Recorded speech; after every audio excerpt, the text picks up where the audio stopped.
So you're thinking about adopting a cat, and you've probably heard some conflicting reports about the personalities of male versus female felines. You've heard that male cats are big, goofy love bugs who cuddle up on the couch with you for endless pets, while females are a bit more particular about their affection. But how much of that is actually true?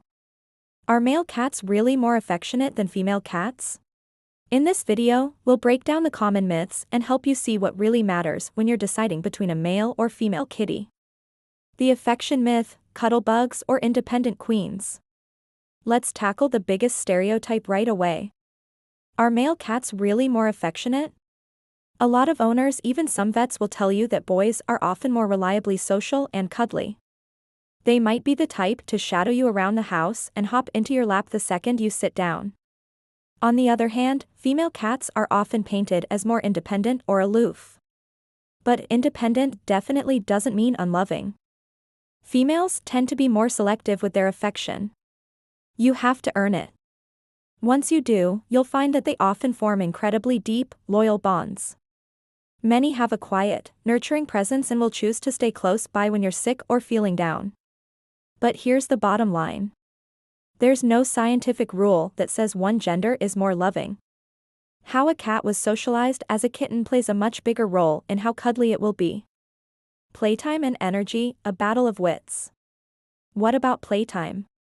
You might have heard that male cats are basically eternal kittens, famous for those wild, late-night zoomies.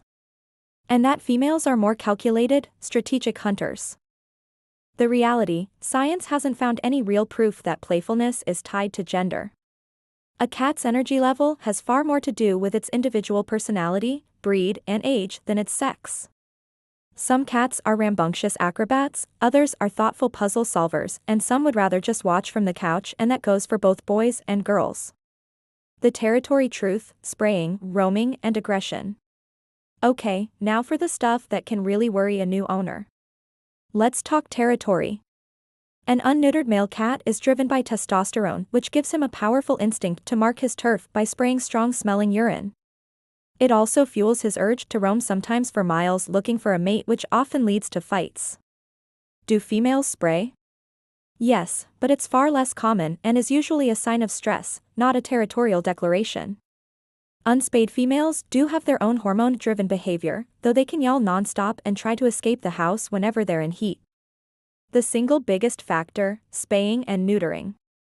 Okay, so at this point you might be wondering if there's any advantage to adopting one gender over the other. And the simple answer is no.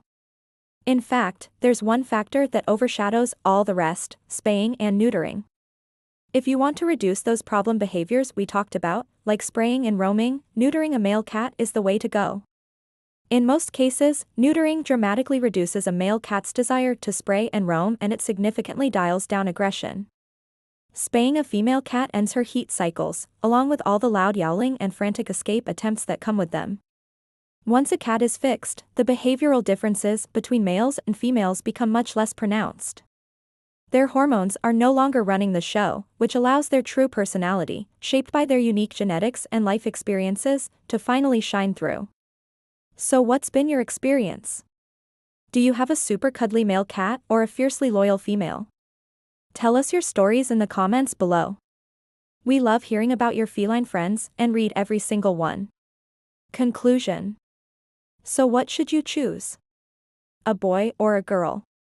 The real answer is, don't choose based on gender. Choose based on connection. While there are some general tendencies in unfixed cats, they are just generalizations, not guarantees. Here's what it all boils down to. A cat's personality is shaped more by its individual temperament and life experiences than anything else. And most importantly, spaying or neutering is the great equalizer. When you go to adopt, spend time with the animals. See which one you click with. That connection, not their gender, is the true predictor of a wonderful companion. Thanks for watching. Be sure to fit the like